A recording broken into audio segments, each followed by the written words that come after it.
Hello dear students, welcome to Bajirao IAS Academy, the Hindu news analysis. Today is 24th July 2024 and we have some important articles for the discussion today.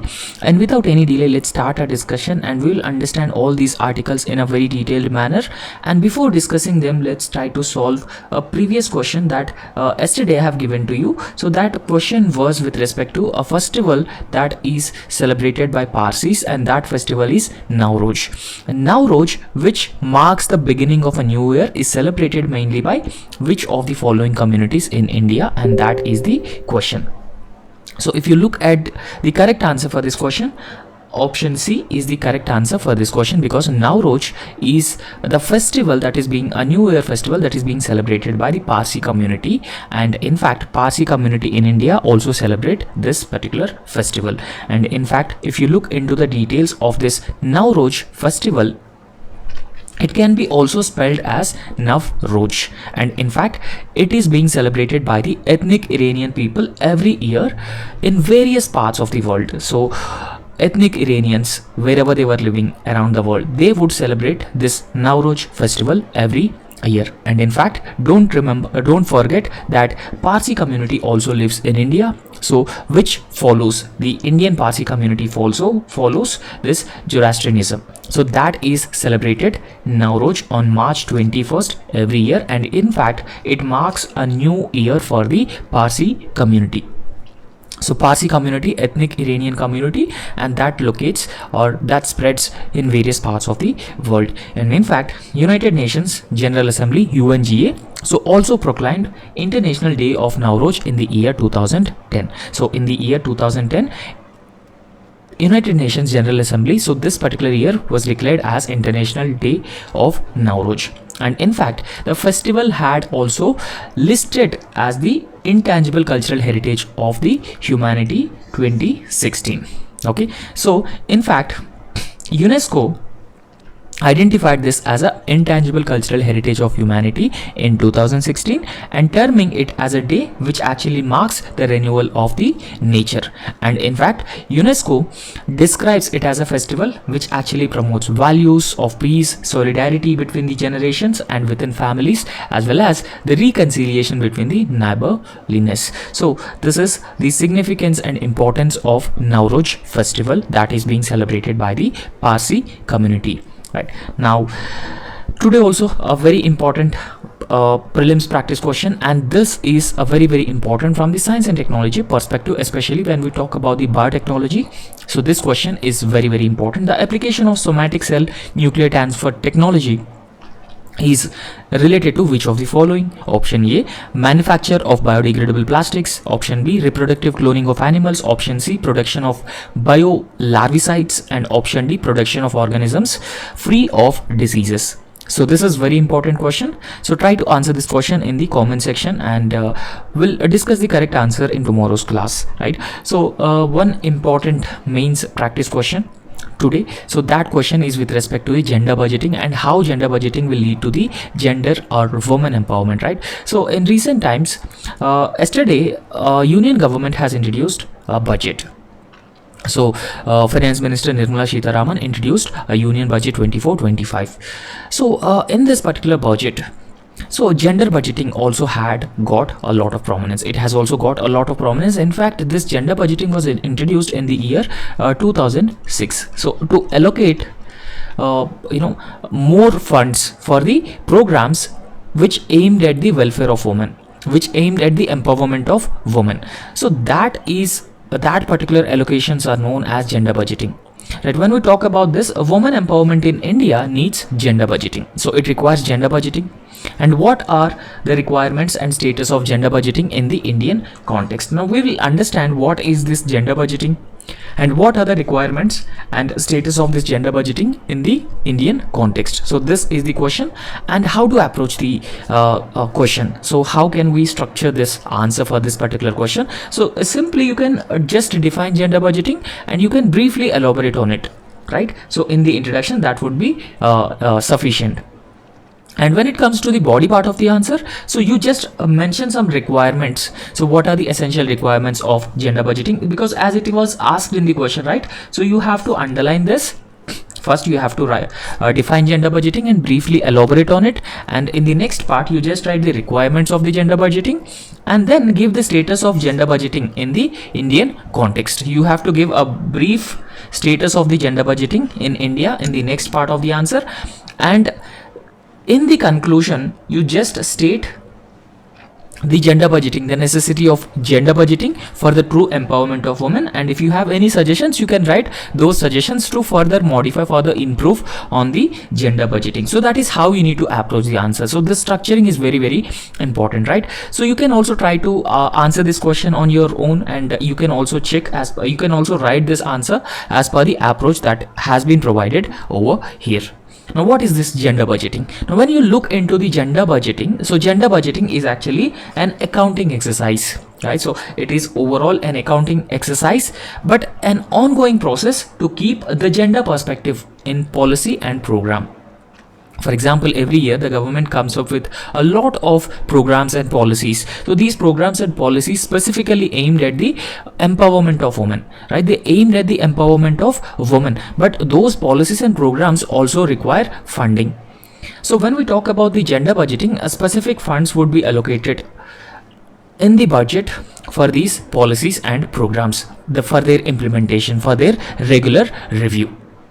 And in fact, this gender budgeting also entails dissection of the government budget to establish its gender differential impacts and to ensure that the gender commitments are translated into budgetary commitments. Now, whatever gender commitments we have, for example, reducing the gender inequalities and increasing the literacy rate of women, increasing skill development and reducing the maternal mortality rate, Beti Bachao, Beti Padhao. So these are all programs and the policies of the government.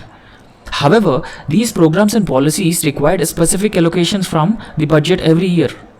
So this essentially means that a translation of the gender commitments into the budgetary commitments by the government.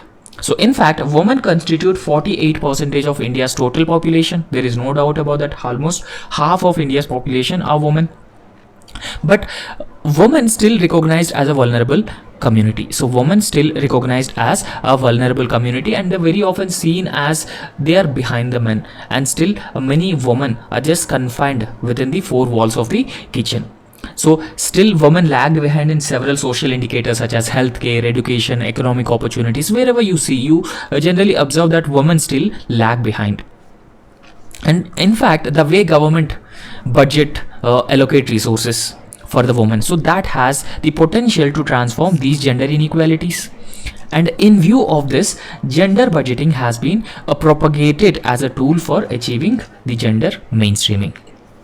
Okay, so it has actually been propagated as a tool for achieving gender mainstreaming. So what are the key requirements of the gender budget, as already asked in the questions? You just have to address the second part of the question, the key requirements of the gender budgeting. So when we talk about the key requirements, data is one such key requirement that is necessary for the gender budgeting, right? So because data enables us to frame evidence-based and data-driven policies. So an analysis of the situation for women and men, and even girls and boys and their different subgroups, so in a given sector, so that has to be analyzed properly.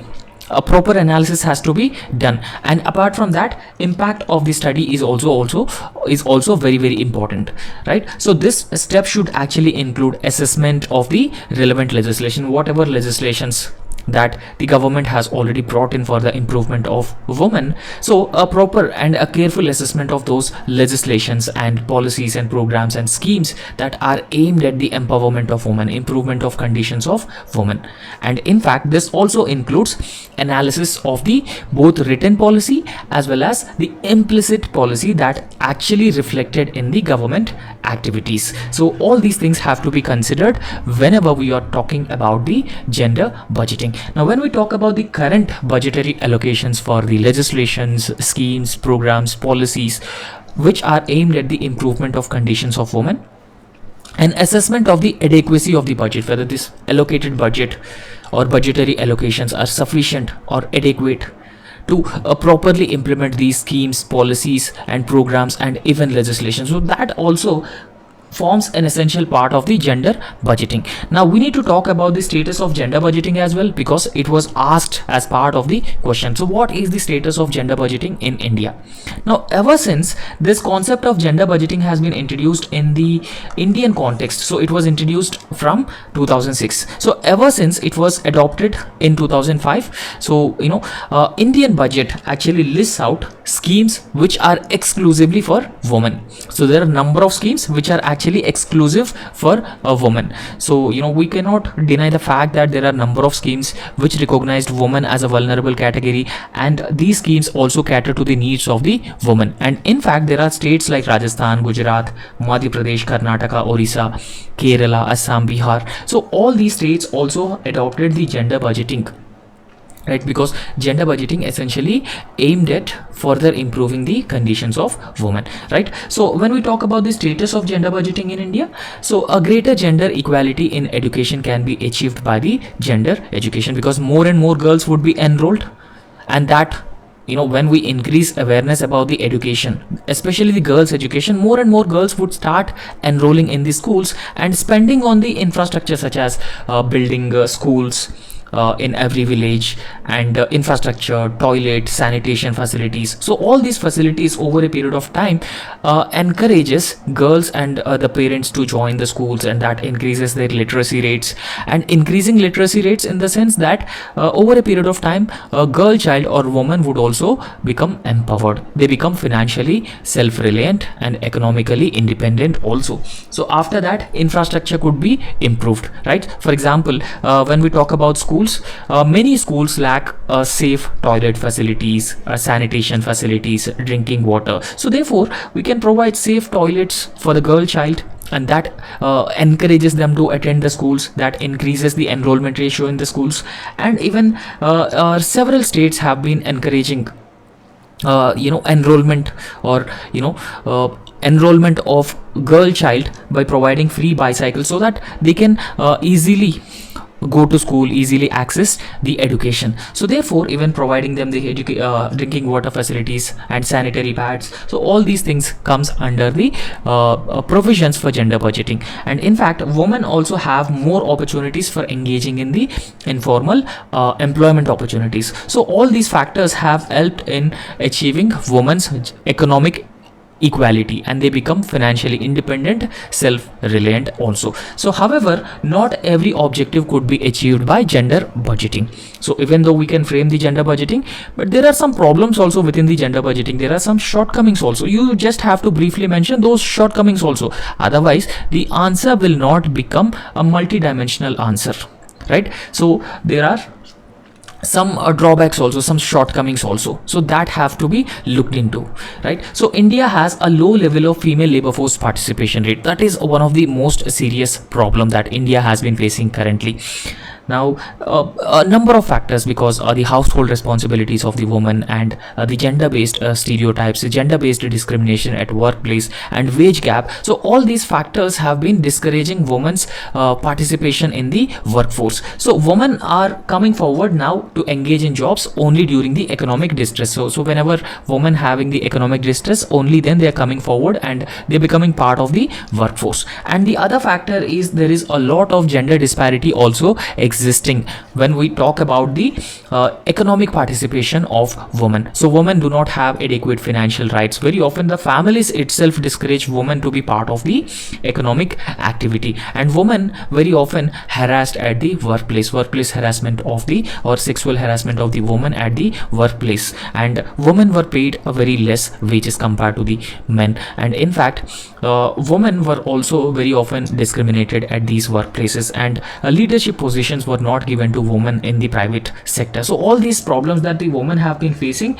and so we need to look into these issues. So it not just requires the budgetary allocations, but it also requires some constructive programs which would change attitude of the society towards the woman. And apart from that, we need to talk about the social customs. So social customs also bind women from achieving greater heights, right? So the existing social stereotypes, social customs, and the household responsibilities of women, so they actually bind women from achieving the greater heights. They are not able able to achieve the greater heights because of this reason. And apart from that, there is also a dual burden on women of both household and even the outside jobs as well. So when we talk about the conclusion for this particular answer, a gender sensitive budget would actually, you just write a conclusion after addressing all the dimensions that are given in the question. So you just write a conclusion. So in conclusion, a gender sensitive budget, so that actually helps in translating these gender specific commitments into into budgetary commitments. So that was we have already discussed that whatever commitments that the government has, and those commitments would be translated into budgetary commitments. So since women comprise around 48% of the total population of India, it becomes important for their voices to be heard. So it is very important that women voices have to be heard, and gender based inequality will actually reduce, provided that this step would be effectively implemented. And that is how you can conclude this answer, and that's how you can make this answer more and more effective, and you would also get more marks in this answer. And without any further delay, now let's discuss briefly about a few important articles that were covered in major newspapers today. The first article is Union Budget 24-25.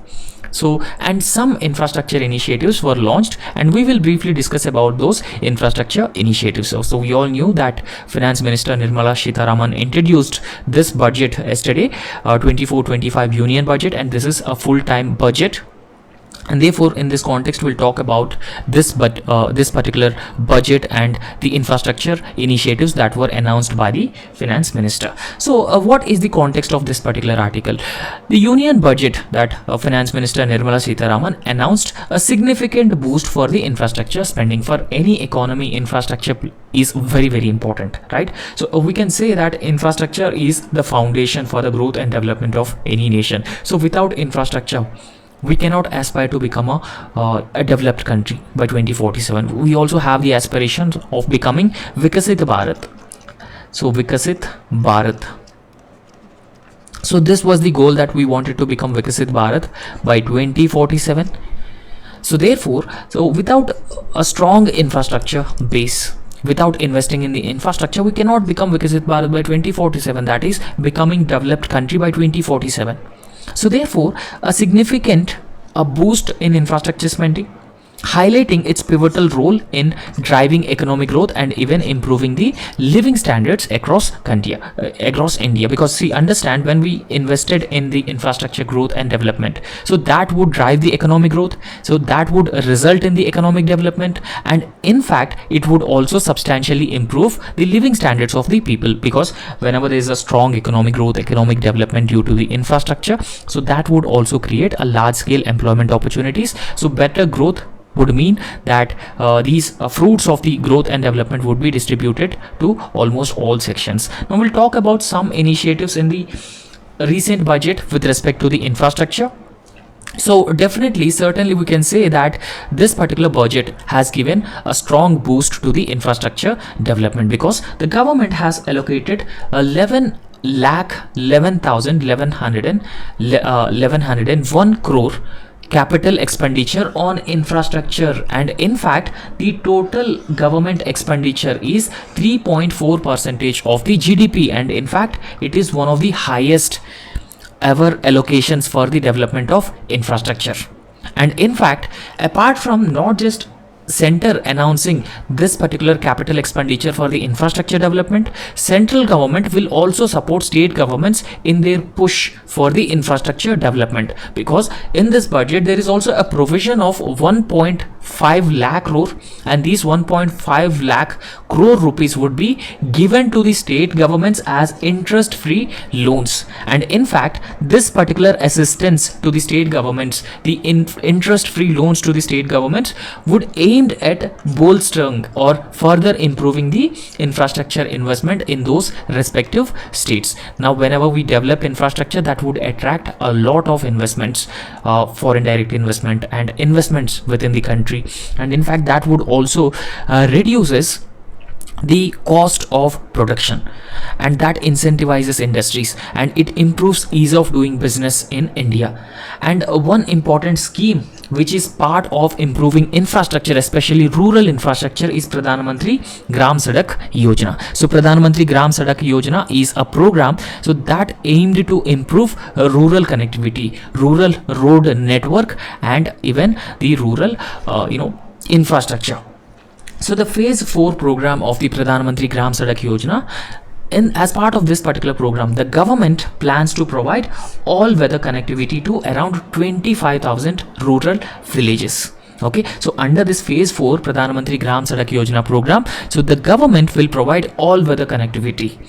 So that is, connectivity is very very important in every rural area, because with connectivity what happens, the farmers would be able to take the produce to the nearby markets. So that actually provides easy access. And secondly, education facilities, healthcare facilities would be accessible for the people who are living in these habitations at the remote and rural areas. So it is in fact a welcome step from the government side, and in fact it would also enhance rural accessibility and even connectivity as well. So after that, the accelerated irrigation benefit program, so that was also come with a significant budgetary allocation from the government, because now India primarily dependent on agriculture, right? So 48% of India's population dependent on the agriculture sector. So therefore it is very important that we need to provide infrastructure for the agriculture sector in order to boost productivity, boost production. So what we have to do, we need to substantially increase the agricultural infrastructure, right? So irrigation benefit program, so because the recent union budget has made 11,500 crore for this particular irrigation improvement, particularly interlinking of different rivers. One example is Kosi Mechi interstate link. This was under the this was also announced as part of, or recognized as part of, the budget, and all these things are aiming to improve irrigation infrastructure. And once we improve the irrigation infrastructure, that would improve the agricultural production and productivity, and also increases the farmers income as well, thereby achieving the goal of doubling farmers income. Remember that we also have the goal of doubling farmers income as well. So even though we have not yet achieved that particular goal, but anyway we wanted to we are remain committed to achieve that particular goal. And apart from that, special packages were announced for northern states, certain northern states, and even the northeastern states as well. Because so when we talk about the northeastern states and the northern states particularly the states like Uttarakhand, Himachal Pradesh, and even northeastern states, so these states are backward states.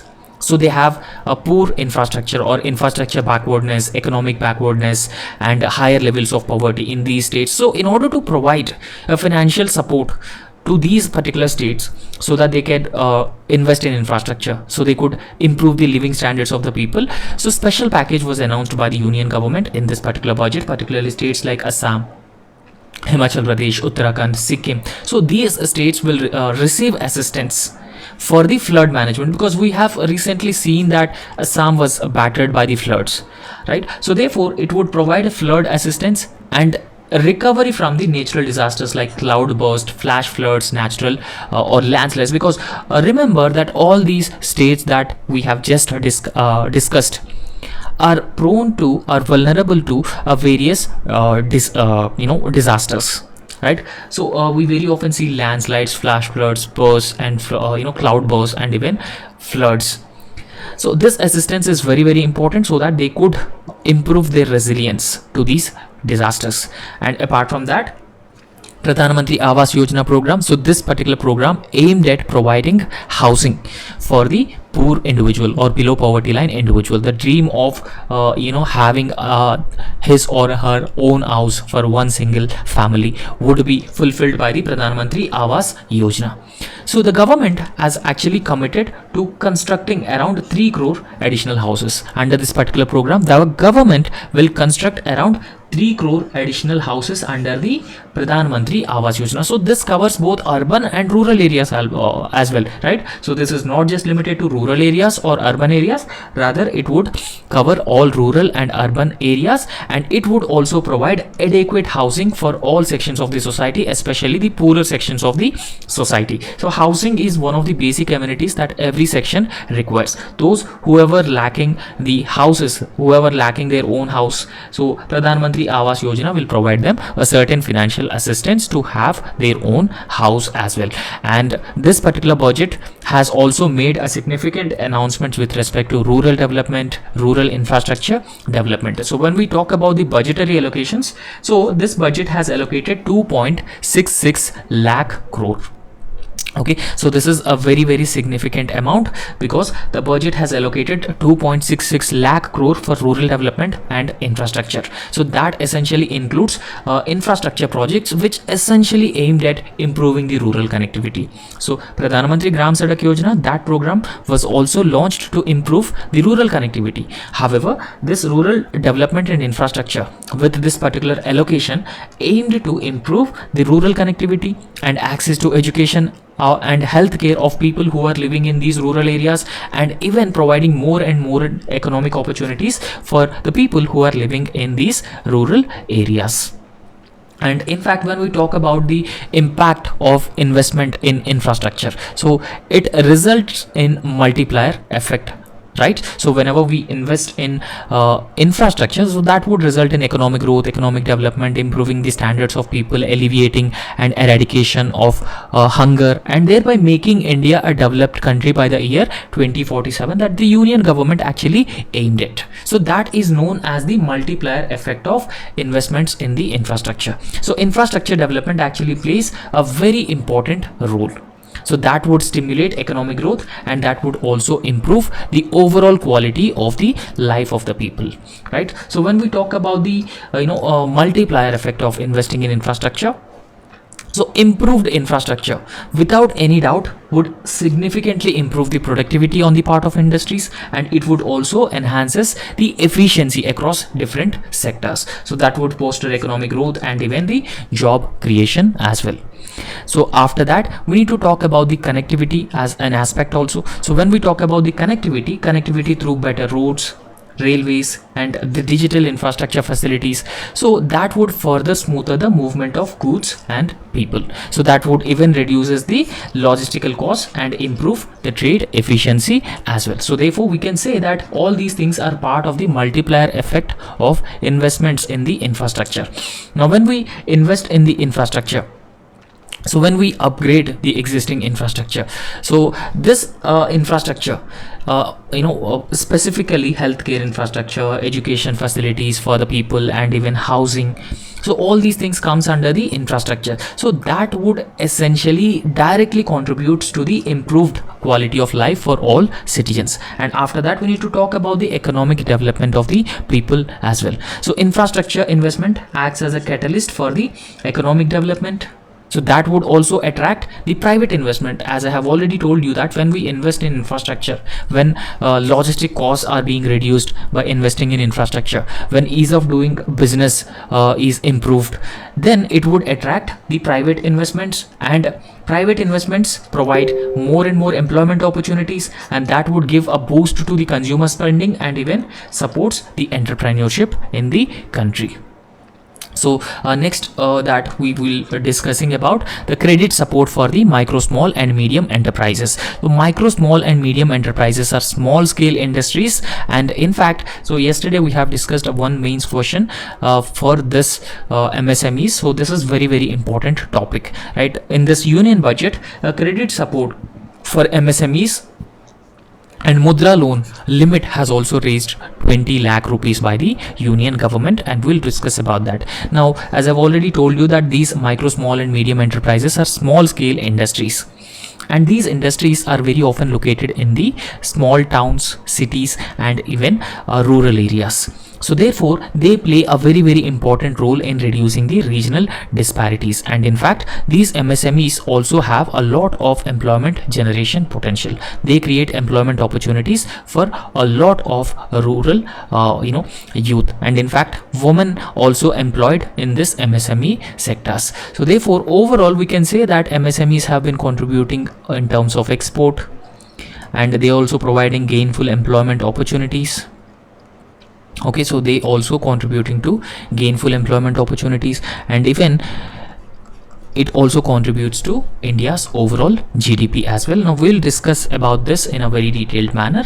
The Union Budget 2024-25. So Union Finance Minister Nirmala Sitharaman has announced several key measures, and these key measures essentially aimed at the micro, small and medium enterprises sector or MSME sector, because as I have already told you that the MSMEs play a very important role in India's overall economic landscape. So therefore we should not neglect, or we should not forget the role that MSMEs actually play in economic growth and economic development of our country.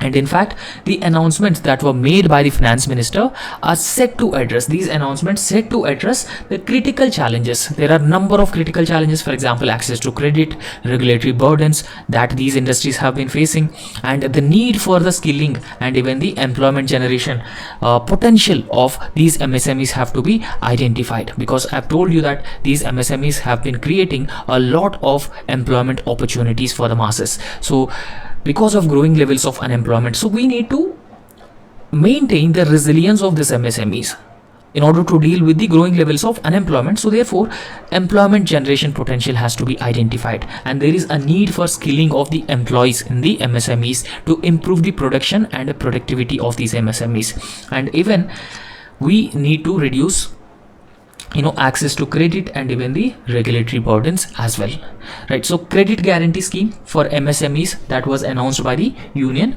government, right? So when we talk about the credit guarantee, one thing that MSMEs have been very often facing, the challenge that MSMEs have been facing is they lack access to credit. They lack access to the institutional credit, and that led to the over a period of time shutting down these MSMEs, because for the expansion, for the maintenance of the existing production basis, they require credit.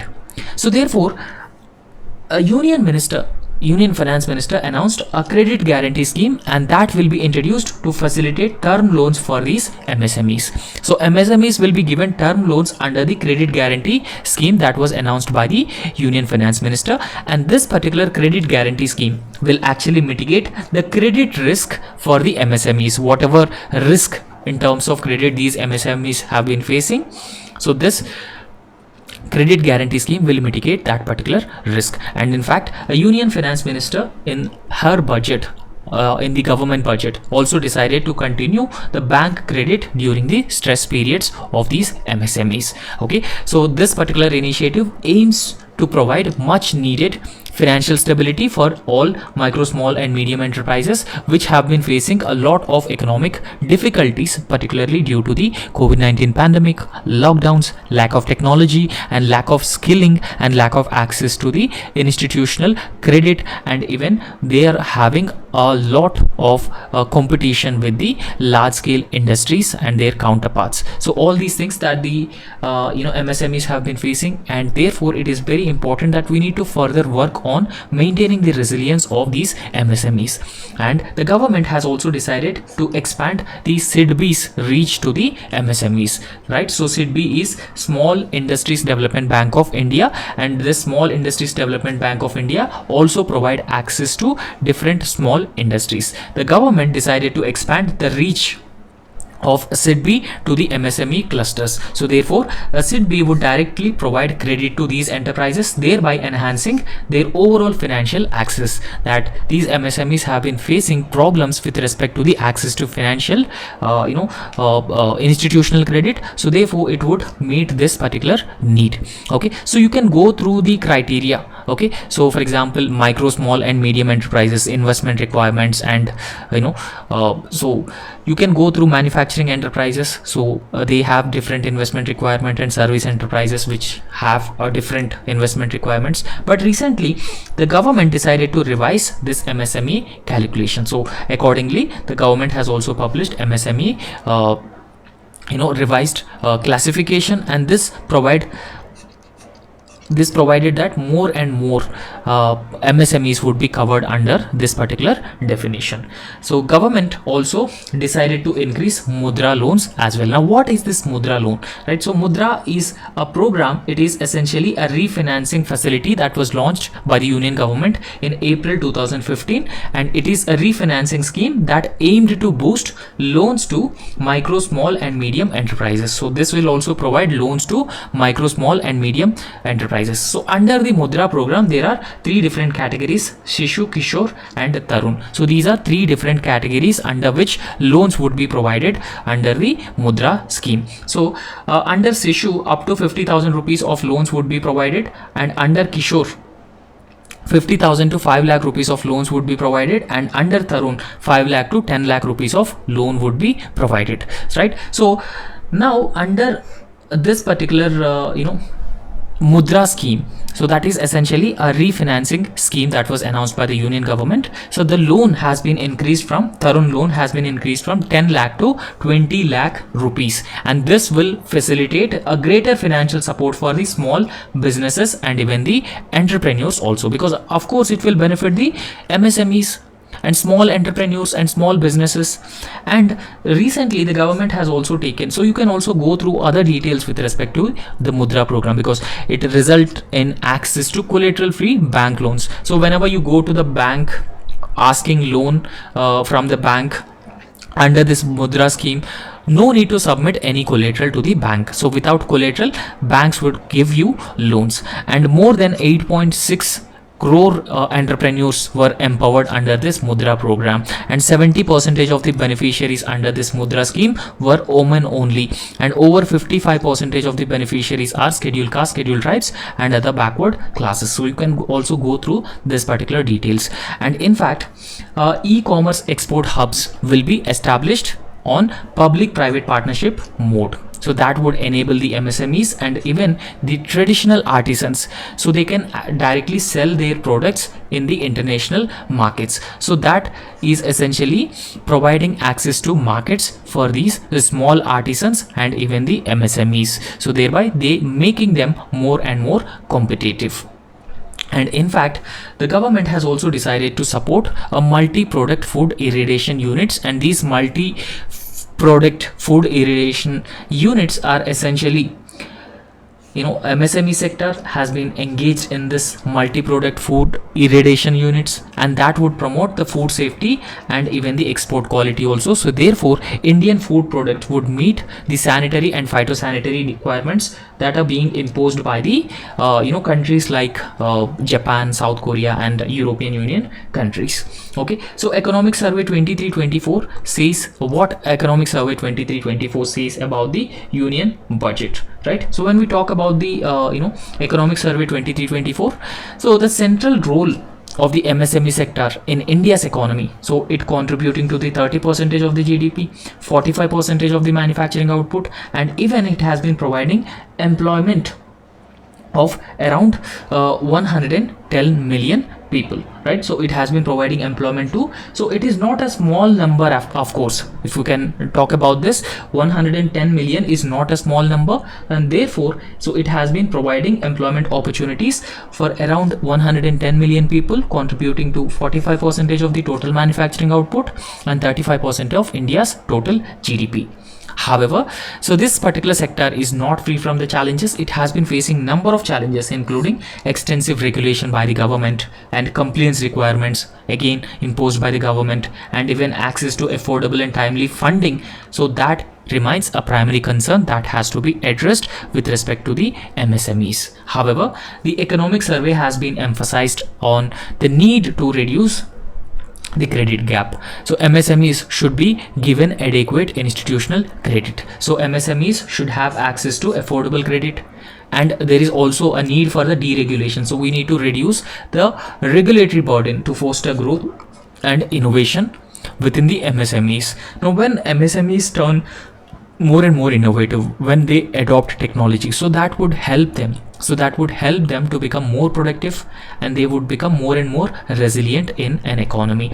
And apart from that, improving the connectivity is also very important, because most of these MSMEs are not located in big metropolitan cities, rather they are located in the rural areas and small towns. So therefore, enhancing the physical infrastructure, connectivity, and even the digital infrastructure to support MSMEs is very important. So that is what the economic survey has actually stressed on.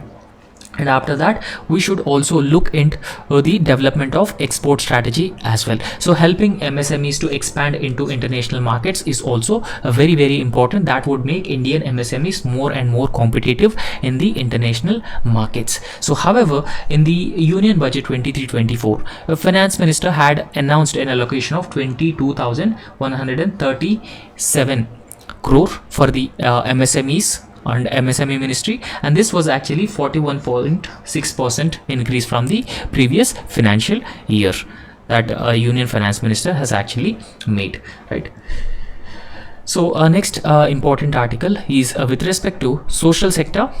But social sector allocations in this particular union budget, so they are very less. For example, there are number of programs such as healthcare, education, and a Manrega program, which is very important in rural areas because it provides them income security, livelihood security.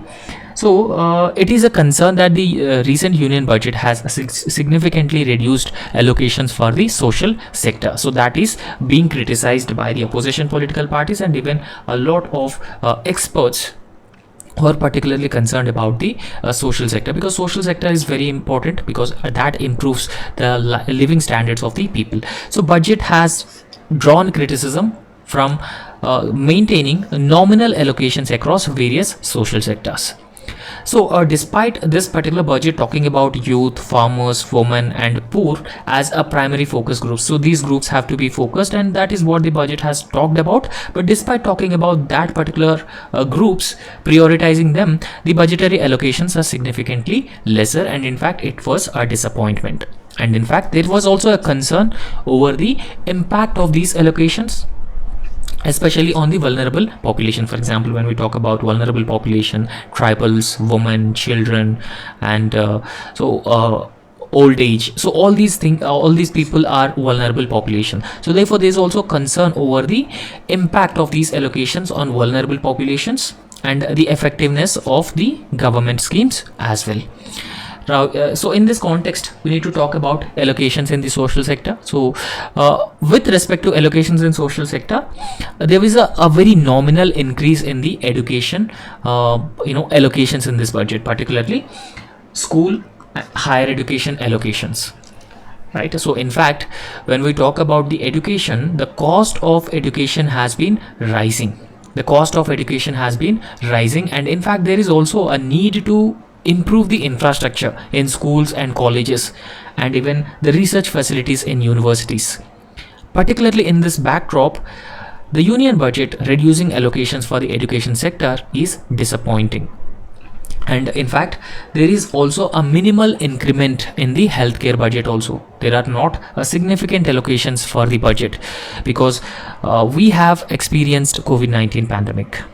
And we also knew how COVID-19 pandemic has actually exposed the loopholes within the healthcare infrastructure, and it has also pointed out towards the fact that we need to substantially improve the healthcare infrastructure. So despite all these experiences and expectations of increasing allocations on the healthcare, there is a rising concern that there is only a minimal increment in the allocations for healthcare, and that is also that would compromise the quality and healthcare provisions over a period of time. So we need to talk about Manrega and food subsidy as well. So Manrega plays a very important role when we talk about providing income security and even the livelihood security of the rural poor.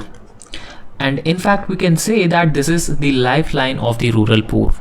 But government reducing the allocations or stagnant allocations for Manrega, and even the food subsidy also. Food subsidy is very important to deal with the hunger, malnutrition, and even alleviating poverty. So this food subsidy is also very important, because after COVID-19 pandemic, a number of poor people in India have substantially increased, and therefore there has been a demand to increase allocations for both Manrega scheme and even food subsidy. There are even demands of providing 200 days of legal guarantee of work every year. In fact, under the Manrega Act, as of now, only 100 days of legal guarantee of work would be provided.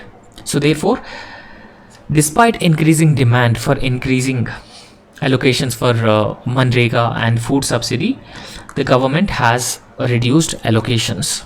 Okay, and next, how it would impact the vulnerable populations, because the Poshan scheme. So Poshan scheme essentially aimed to reduce the levels of malnutrition by providing nutritious content or emphasizing on the nutritious component of the food. So there is also a marginal increase, and that marginal increase is actually insufficient to meet the previous expenditure levels with respect to the nutrition requirement or nutrition financing. So that would specifically impact nutrition programs for the school children in India. And even Anganwadis play a very important role, and these Anganwadis are part of integrated child development services, and they provide the pre-primary education for the students, and that prepare students for the next levels of education. So therefore, there is a slight rise in allocation for the Saksham Anganwadi scheme, but this particular allocation are grossly inadequate to support workers' salaries and even the supplementary nutrition as well. So after that, we need to talk about Samarthya initiatives. So that reduction in the budget for veterinary entitlements and even social security pensions. So that highlighted the neglect of the vulnerable groups on this particular budget, and that has been increasingly criticized. Apart from that, there is also a shift towards contributory schemes and even the greater privatization from the government side. Okay, when we talk about the contributory schemes, for example, emphasis shifting towards schemes such as Atal Pension Yojana, so that provides insurance coverage or a pension, old age pension, and potentially neglecting the non-contributory social sectors. So essentially, the government and the budget focused on the contributory schemes and excluding or neglecting the non-contributory social security benefits. And in fact, privatization of healthcare and education is also increasingly focused, because the focus is on cost effectiveness and market principles, and this has also raising principles concerns about equity in education and even the accessibility of social services as well. And after that, we should not forget about the employment and skilling. Unemployment is one of the most challenging issue that the Indian economy has been facing, but in recent budgetary allocations, there is a limited budgetary allocation for PM's employment and skilling packages, therefore relying heavily on the private sector responses and even the CSR funds, corporate social responsibility funds. So these are certain drawbacks and the shortcomings within the union budget that the finance minister had announced. Okay, so that's all in this lecture, and thank you so much. And if you like our work, please subscribe our YouTube channel and also hit the like button. Thank you.